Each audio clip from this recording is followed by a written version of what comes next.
Welcome to the Imperium Forex Daily Video.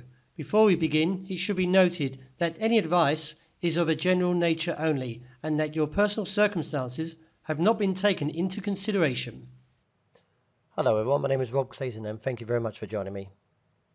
My view on silver for the last few days has been concerning purely for the fact is that the market was struggling towards that top side, and now clearly, which is evident, that $16.90 was rejected overnight as the market hit a high of 93 before falling back to 65 now trading.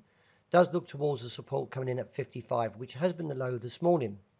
A break beneath there would give further scope to the downside and bring in a target of $16.15, and what you can see from the stochastic point is supporting this move down, as well as the RSI. With no trend from the ADX, I'm still expecting to see the MACD also follow suit.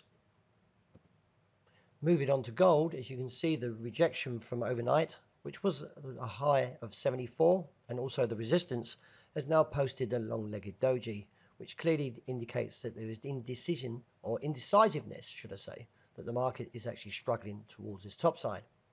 At the moment, I'm looking at a target of 1,257, and a break beneath there would give further concerns, and maybe looking for a target of 1,249.50 and reassess from there. From a technical point, though, I still like to see a little bit more support to my view from the MACD and also from the stochastic.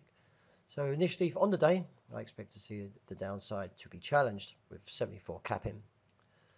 Well, the Australian dollar for the second time rejects that level yesterday of 80.55.65, with the RBA holding rates unchanged at historic lows of 1.5%. Does give some concern if you're trading from a bull side, purely for the fact is that the market is not sustaining and looks like it can test lower. Currently trading the minor support at 55, looks towards 78.95, and then the objective at 78.50. One thing to note from the RBA statement is the fact that they clearly indicated that they are not looking to hike rates. So with the dovish statement that came through yesterday on the release at 2:30, is the market may now hold a slightly negative sentiment to the Australian dollar, with the signals also portraying a negative outlook, with the MACD nearly confirming the sell signal to support this move down towards 78.5. The US dollar slightly recovered overnight, and with the euro backing off from the highs of 118.45, now gives concern that we could be seeing a slightly correction to the downside for euro.